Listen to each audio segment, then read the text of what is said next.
digital radio, on the app, on your smartphone, on X, YouTube, and Facebook. The Sportscast.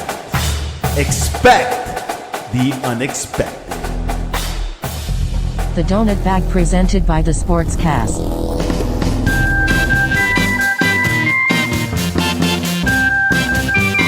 The Donut Bag, hosted by Joey Bag of Donuts. And here's your host, Joey Bag of Donuts.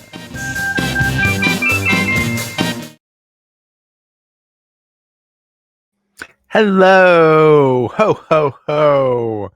It is a very merry time in Pittsburgh because the Steelers are never going to lose again. They look awesome. Welcome to the Donut Bag Podcast, part of the Sportscast Network.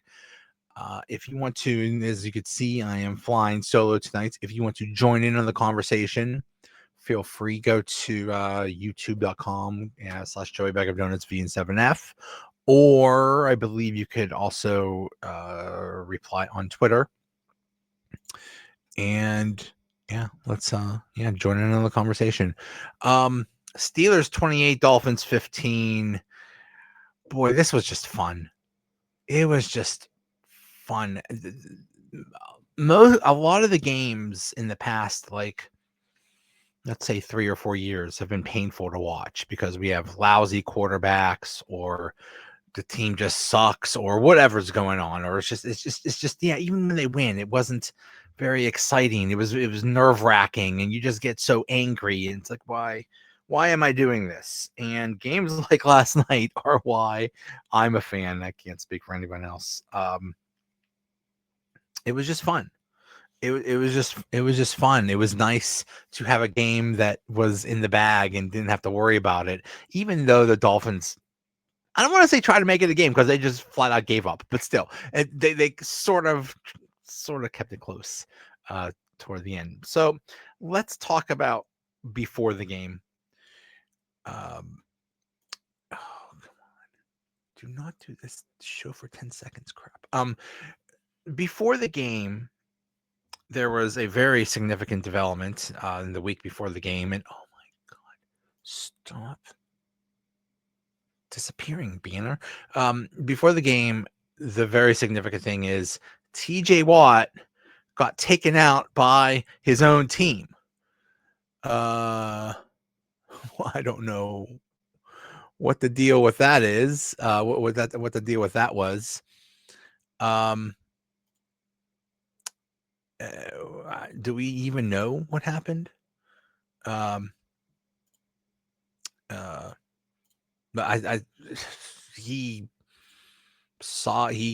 they did dry needling procedure, whatever the heck that is, and it went wrong, and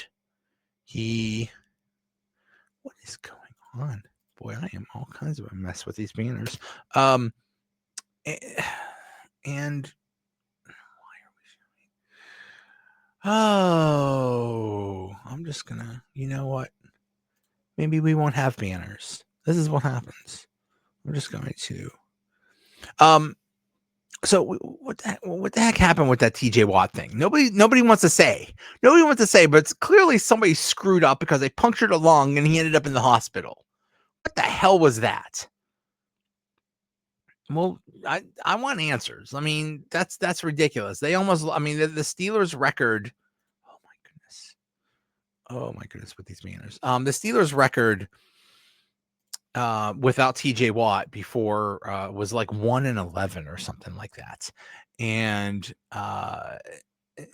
I get it that people said, well, they're better equipped to handle losing TJ Watt now because they have Herbig and Jack Sawyer, the modern day warrior, and so they have quality depth because the people they were bringing out behind TJ Watt in the past were like that Tuska dude and that other, like a bunch of scrubs basically. So they said that we were a little bit better equipped for that, but still, that is a big deal. Another big deal was that Harmon was was possibly not going to play, and he ended up not playing. And he is a major run stuffer. So we thought, and the Dolphins have basically they started off bad, and then they won 4 in a row, and that was basically on the strength of their running game. So it's like, oh my God, it's going to be Buffalo all over again. They're just going to run wild on us, and there's nothing we could do. And that wasn't the case at all. That the credit to the Steelers defense for shutting that down. So kudos to the Steelers defense. The other big headline before the game was the temperature, the weather. The Pittsburgh temperature was like, I don't know, 10, 15 degrees, something like that, very low. And the funny thing was the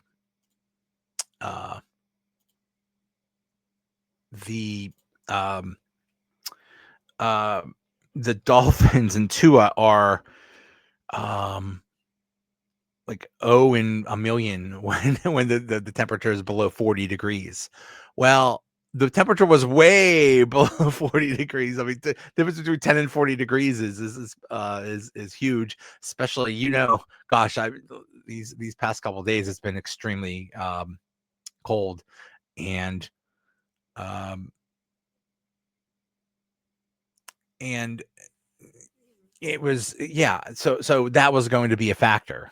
And it was a factor, and I think it really shut the Dolphins down. Kev PhD says the defense kept the game tight until the offense could figure out how to open up on the Fins D. Yeah, it was close in the beginning. The score was only 7-3 at halftime. A lot of punts, a lot of 3 and outs. Both teams were not doing well. Tua had a interception, and that was one thing that was very evident to me during this game. I watch a lot of NFL. I'm a huge fan of the NFL, huge fan of Steelers, obviously, but a huge fan of the NFL. I have been all my life.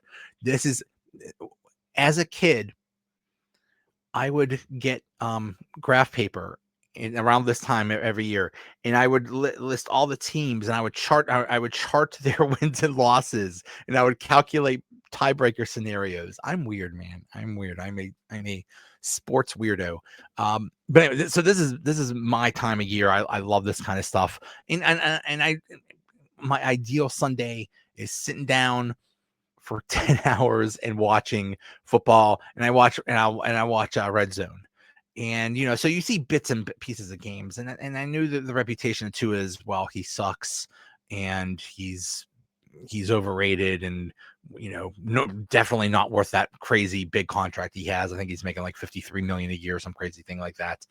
But seeing him last night, wow, he is every bit as bad as I thought. Holy crap. He threw a duck right to Asante Samuel Jr.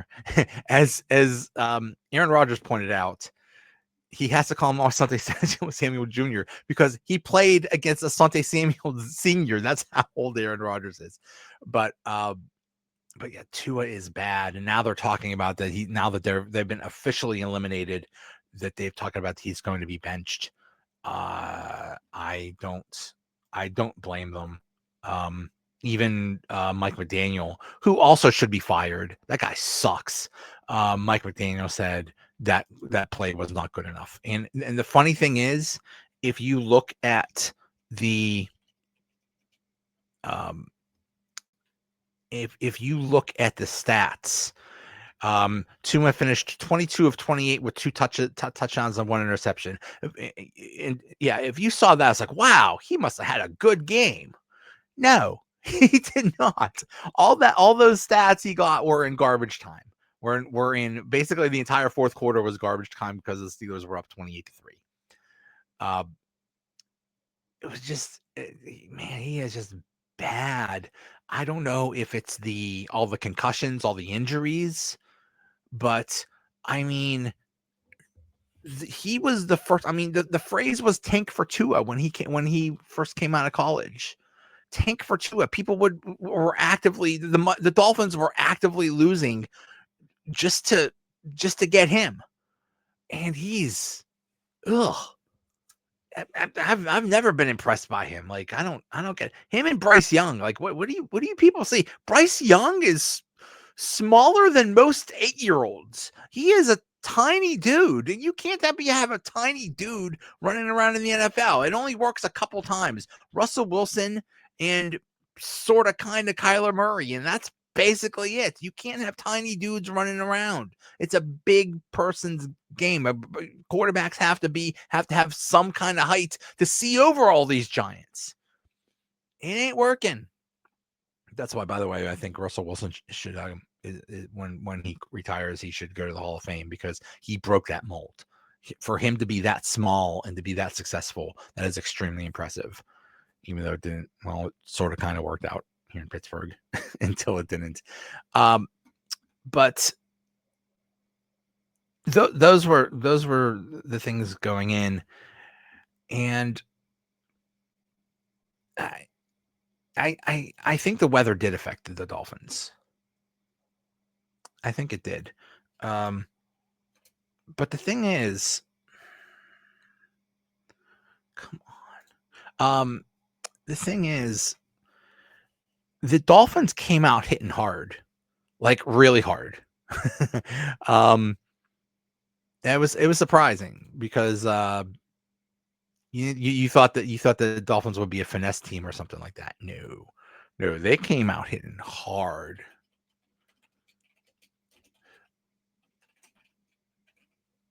And okay, let's see if this banner works now. Come on, banner, do your thing. There we go. See, this is why I hate doing this. Oh my goodness, with this stupid banner. Okay, we're just not going to have a banner. That's all. We're just not going to have a banner because it keeps disappearing because this stupid timer thing. Okay. Yeah. So the game started with Dolphins got the ball first, 4 plays and a punt, and then the Steelers 3 and outs, and then the Tua interception. The Steelers did not convert that into any points. They had a 13 play drive for 39 yards. The highlight of that drive was a 22-yard pass from Aaron Rodgers to deep in the middle to DK Metcalf. They threw to the middle. Oh my God, they threw to the middle. But the drive stalled at the Miami 41, and no, I'm sorry, the drive stalled. Okay, this was the drive where they were in field goal territory. They were at the Miami 33. And then Rodgers takes a sack and loses 9 yards and takes him out of field goal range. People were not happy about that. So they ended up punting, and the punt didn't go well. But the Dolphins didn't do anything with it. Another five play drive for 15 yards and a punt. Steelers went 3 and out. The Dolphins had a 7 play drive or 33 yards. They were getting some success with running. Not a lot. They weren't running down the Steelers' throat, but they were getting some success. You got to credit Nick Herbig. He made some big plays. Alex Highsmith made some big plays. You got to credit the Steelers defense because they didn't, they gave up some yards rushing, but not a lot. So,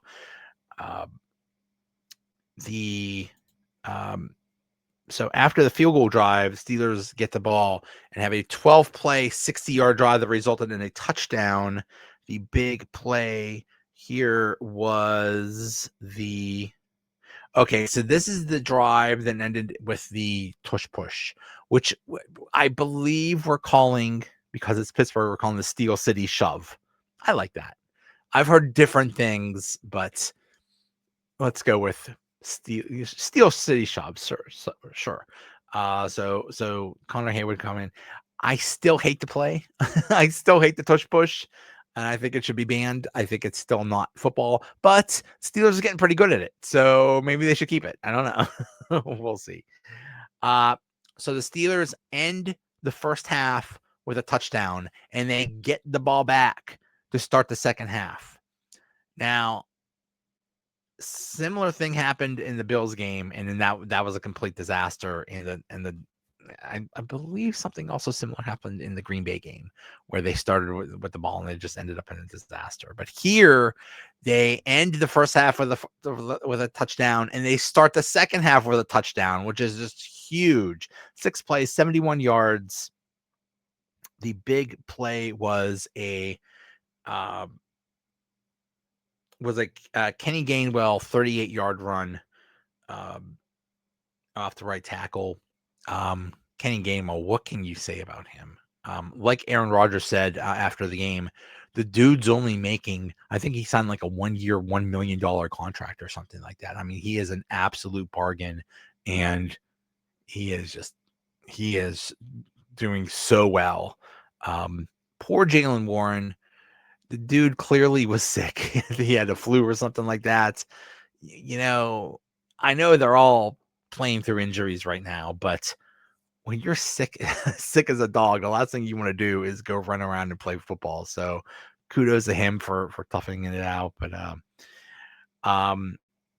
so this drive ended in a 19-yard touchdown pass, Aaron Rodgers to Marquez Valdez-Scantling. Here's what I loved about that play. Not just that Scantling scored, but Rodgers throws it, Scantling catches it, runs into the end zone. And what was the end zone? The end zone was the yellow end zones of when basically that show up this time of year, because Pitt's not playing anymore. There's no high school football being played on it. So because during the college and high school seasons, they just have like generic end zones. And here they had the beautiful yellow end zone with the Steelers logo and the AFC logo. Oh, I loved it. Listen, what's going on here? Obviously the reason is because Pitt and high school plays there, and I have no problem. I'm a diehard Pitt fan, so don't, I'm not complaining about the Steelers, about Pitt playing there. But you could have a Pitt logo on Saturday, wipe it out, and put a Steelers logo on the next day. What, did you guys run out of paint? You want me to run to Home Depot? Like what's going on? You could paint the end zone any way you want. It's like, oh, that would take a lot of work. So what? Stupid. They should have that all the time. So in the second half, and this is basically the best third quarter that the Steelers have had all season. It was probably the worst third quarter that the Dolphins have had all season. They just imploded, and I think at this point they just gave up. At this point, it was 14-3, and I think that the Dolphins were losing hope. Keep in mind, before the game, the Dolphins only had like a 1% chance of making the playoffs. They had a very tiny chance of making the playoffs. They were 5-7. I'm sorry, 6 and were they 6-7? 6-7. They had a very small chance of even making the playoffs, even if they won. So I don't know what I'm not exactly sure what they thought they were playing for. But anyway, they do a 3 and out. They get negative 8 yards, and this was the play. This is the drive where one of the times where Tua got sacked he lost 12. This is the sack by Jalen Ramsey. By the way, Jalen Ramsey, he was all fired up. Jonnu Smith, he was all fired up to play this game. Minka Fitzpatrick, I'm sure he was fired up too. He got hurt at one point, and when he got hurt, a lot of the Steelers came over to check on him. And after the game, Mike Tomlin got a little emotional and basically said that what they think about Minka, and that they basically say they love and respect him.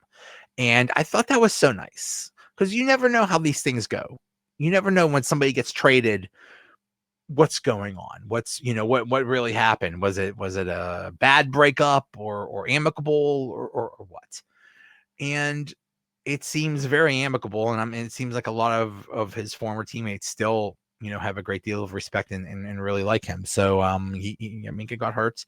They came over to check on him, and I think he was okay. But that was really cool to see that clearly they still care about him, and you don't see that all the time with former teammates. So that was really cool.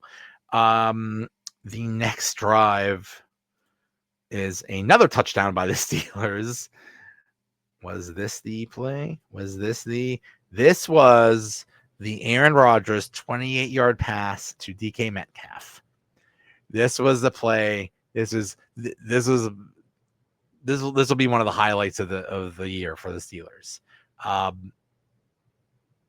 Rodgers throws it to Metcalf at about, I don't know, like the 15-yard line. He catches it at the 15-yard line or something like that. And it was actually Minka. Minka throws Minka aside. A couple other people try to come after him, and he just pushes them aside because he's a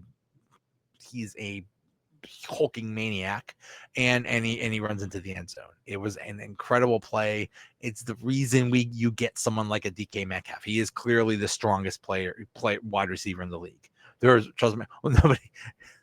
DK Metcalf, he's just his muscles have muscles. That's how strong this guy is. So such a cool play, and now it is 21-3.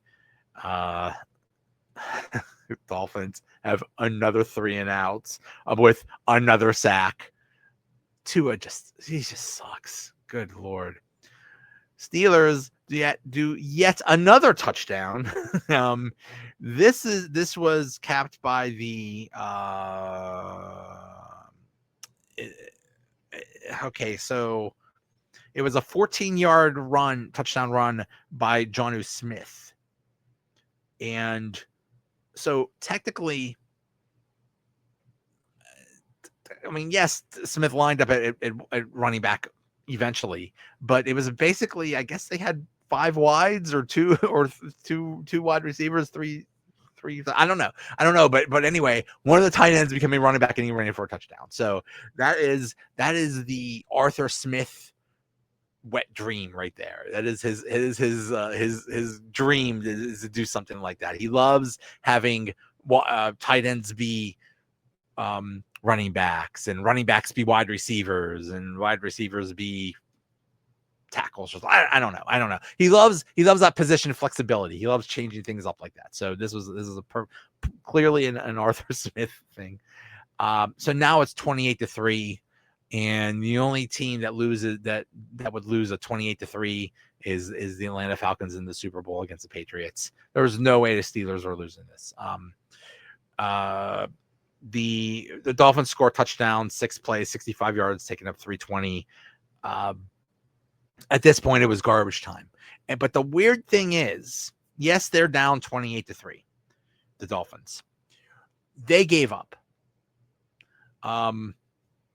What point? So there was 13 minutes still left in the game when they were down 28-3. It is possible to score 25 points. It's very difficult, but it's possible. Dolphins didn't care. They were not in any hurry to drive down the field. They were taking their sweet time. They would eat up the clock. It's like they didn't give a crap. It's like they gave up. They just absolutely gave up. I think that is disgusting. That's absolutely disgusting. Mike McDaniel, I think, he seems like a joke. The guy can't even talk. He just seems like a joke, and he should be fired. I'm not sure why they fired the GM instead of him, but he sucks. He's not a head coach. He's in the category of good offensive coordinator, not a good head coach, and he's basically done nothing with the Dolphins. I think they made the playoffs once or something like that. What we do, the Dolphins are a disaster. They're a disaster. The worst thing you could have is a quarterback that you pay a lot of money to that sucks. And that's exactly what the Dolphins have. So what are they going to do? I don't even think they could get rid of Tua for next year. Or if they do, they're going to have a massive cap hit.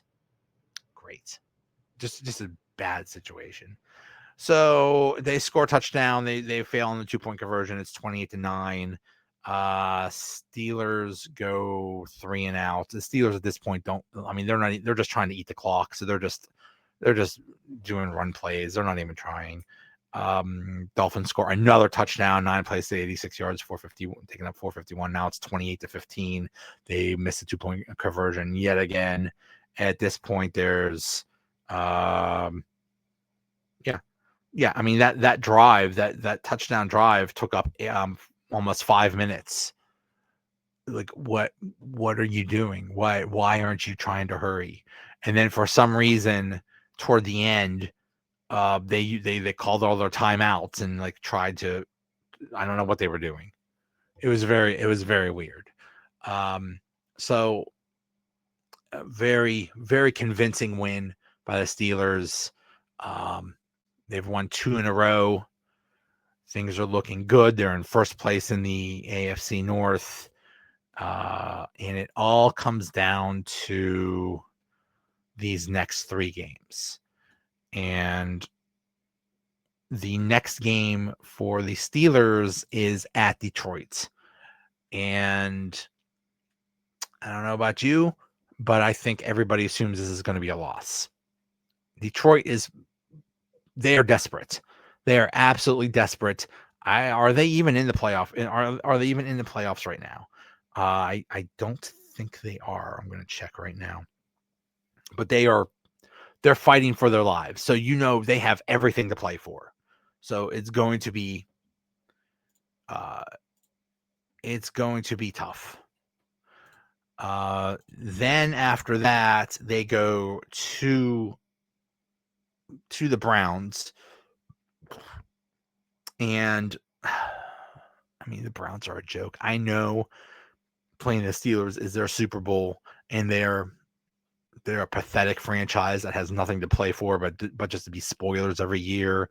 And they have a joke of a quarterback situation, a joke of a team, but still, you never know what's going to happen in Cleveland. But I think the Steelers should still win that. And then it'll hopefully might come down all to the last game against the Ravens at home, which is probably, if it is for anything, it's probably going to get flexed out. But God, it would be nice to have a computer that works. The Ravens have a much harder schedule. The Ravens, I believe, host New England Patriots next week. And the Bills, I think, did the Steelers a favor because with the Bills beating the Patriots in New England, that gave them a little. I don't know if that gave them hope to the Bills might still win the AFC East. I'm not sure, but either way, I think that gave the Patriots more of an incentive. Oh, that's a Sunday night game. Ooh, interesting. So next Sunday night, Patriots at Ravens. Then the Ravens go at Green Bay. So that's going to be, I know the Packers just lost Micah Parsons, but still. So that's going to be interesting. And then the last game is at the Steelers. So hopefully the Steelers will clinch the division, and it'll be a nothing game, and it'll be, Will Howard playing or something like that, or, let's get some Will Howard, some reps or something like that. So, yeah. But still, just remember where we were a year ago at this time. A year ago at this time, they were in the middle of that ridiculous 3 games in 11 days BS where they had to play the Ravens, the Eagles, and the Chiefs, the 2 Super Bowl teams, and the Ravens in 11 days. I mean, the NFL did them so dirty. It was disgusting. And that was last year. They started off strong, and I think the Steelers at one point were 10-3, and they or 10-2 or something like that, and they just fell apart. And they just absolutely fell apart. Here, they had a hiccup. They were 6-6, and they've won the last 2 in a row. So we'll see. Another thing about this game, Aaron Rodgers looked good. I was very concerned in the middle of the year, like right around the Chargers game, that Aaron Rodgers was just going to fall apart, that he was washed. And he's starting with the I think that broken bone in the wrist and the cast and all that, I think that really messed him up. But I think that's better now. And he was just so sharp last night. He's probably the smartest quarterback that's ever lived. He might be. I love that play where the Dolphins had too many men on the field, 12 men on the field, and Aaron Rodgers caught it. So he ran a play real quick, and even the officials didn't know what was going on. And even the refs, he had to tell the refs, like, by the way, you might want to count because there were too many men on the field. And they're like, oh yeah, you're right, thank you. He's just so smart, and he's making good throws. That touchdown to DK Metcalf, the throw to Metcalf was amazing. There was a defensive backup right ready to knock it down or intercept it or whatever. But he threw it at the perfect spot, perfect velocity, perfect placement. It was amazing. He is playing really well right now. He had really good numbers too.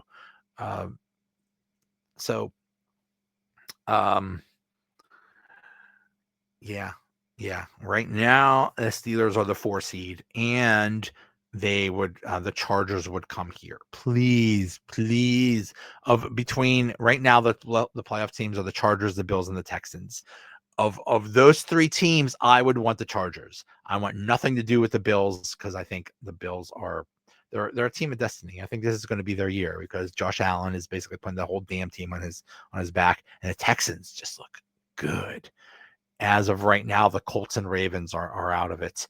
And the Chiefs aren't going to make the playoffs. Oh, I'm so happy. When the Chiefs missed the playoffs, were out of the playoffs, it was like in Return of the Jedi when the Emperor died and the entire galaxy just starts having celebrations on every planet or whatever. It's like the evil empire is dead. Love it. The Bengals are just, God, they just gave up. But yeah, so basically the only other teams on the bubble are the Colts and the Ravens. Old man Philip Rivers, what a great story. I'm rooting for Philip Rivers. I think that's the coolest thing ever. Hey, all you guys with dad bods, all you middle-aged guys, unite. This is our time. Philip Rivers is all of us. So we'll see. Yeah, right now the Lions are out of the playoffs. They are also 8-6, but they are 3rd in the NFC North, and it's not looking good. I mean, I don't know. I don't know what their path is to make the playoffs. They have a 40% chance of making the playoffs. Because the Bears are the number 2 seed. They are first in the NFC North with a 10-4 record. The Packers are the number 7 seed with a 9-4-1 record. The Lions are 3rd in the NFC North with an 8-6 record. So the Lions are going to have to win a lot. So they're very desperate to win this game, and they're a very good team. So I don't have a lot of faith in the Steelers winning this game, but you never know. You never know the way they're playing. You never know the way Aaron Rodgers is playing. Maybe he just keeps heating up.